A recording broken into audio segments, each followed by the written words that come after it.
good morning or good evening kung ano oras nyo man to pinapanood. Ngayon ay tuturuan ko kayo kung paano magluto ng adobong bicol.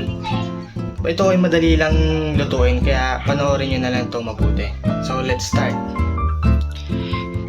So now, ano nga ba ang mga ingredients na kailangan natin? Una ay itong baboy. Itong baboy na to ay 100 pesos lang. Pansakin lang naman to kasi ako lang dito sa bahay. Panganggang gabi ko na to. Pangalawa, itong isang pakete ng suka. Maliit lang yan, yung tag 7 lang. And pangatlo, eto lang yung sinain ko. Sunod naman, itong 2 buong bawang at tagdos na paminta. Itong bawang ay pinaka-importante sa lahat kasi ito ang magbibigay ng lasa sa ating adobong bicol. So ngayon, gagayatin na muna natin to. So let's go. So ito yung mga bawang ay pag-iwaywaylayin natin to isa-isa at dudurugin natin ito.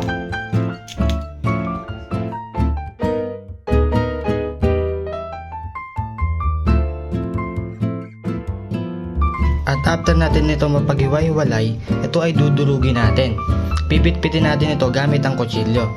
Pwede nyo namang hindi tanggalin yung balat na ito at isama nyo na sa pagluluto. Pero sa akin hindi ko na ito tatanggalin kasi mas masarap ito pag naluto. Depende naman, magkakaiba naman tayo ng panlasa at depende rin sa inyo kung gusto nyo ito isama.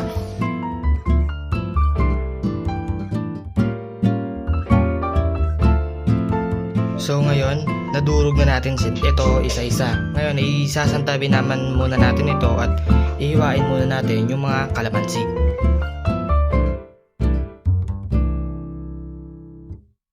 So now, kumuha na tayo ng kawali. Kasi dito natin siya papakuluan at piprituhin. So ang una natin gagawin is maglalagay tayo ng kaunting tubig lang. Ito, tingnan nyo. Ayan, kaunting tubig lang. At una, ilalagay natin ang baboy. So ito, mga baboy. Tapos, pangalawa is kailangan natin lagyan natin to ng kalamansi. Dito piniga ko na yung mga kalamansi para hindi ko na isa-isahin sa video. So ilalagay natin to lahat. At ang pangalawa, ito naman yung mga bawang. Sabay-sabay na natin itong ilalagay.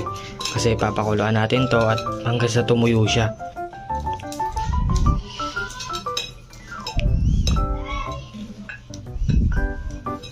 So, ang pangatlo, ito naman, paminta. Lahat na natin to. Mas masarap pag marami. Ay, di pala bukas.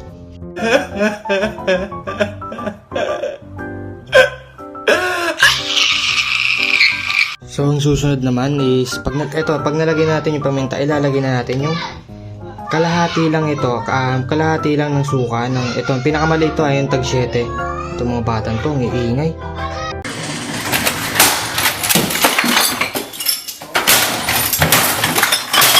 So dito is ayun nga, kalahati lang nito ng tag 7 na suka.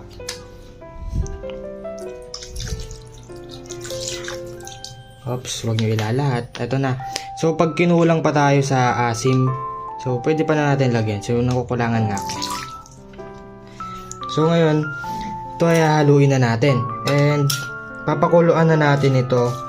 Ewan ko kung mga ilang oras to. Alam ko basta matagal to. Hanggang sa matuyo siya, ganun. Pag natuyo siya kasi magkukusang maglalabas na to ng mantika niya and doon natin siya piprituin.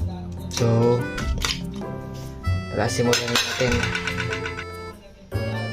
So, ito ngayon ay papakuluan na natin siya sa medium heat lang. Ayan, yung medyo malakas lang hanggang sa matuyuan siya.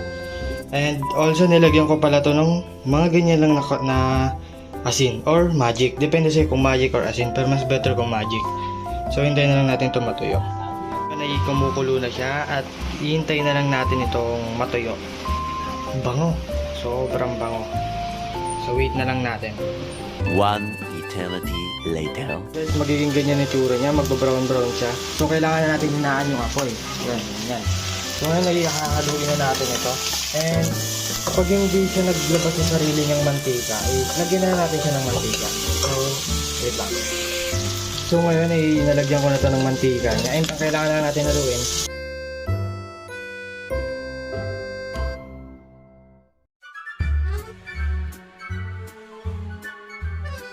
ngayon is natapos na natin iprito yung adobong bicol. And yung iba sa mga bawang nito is hindi naluto, talagang kulay green siya. And hindi siya nagiging brown, hindi siya natututong. Ewan ko ba kung bakit, wag natin ipilit kung ayaw naman talaga. So, ito na ang ating finished product.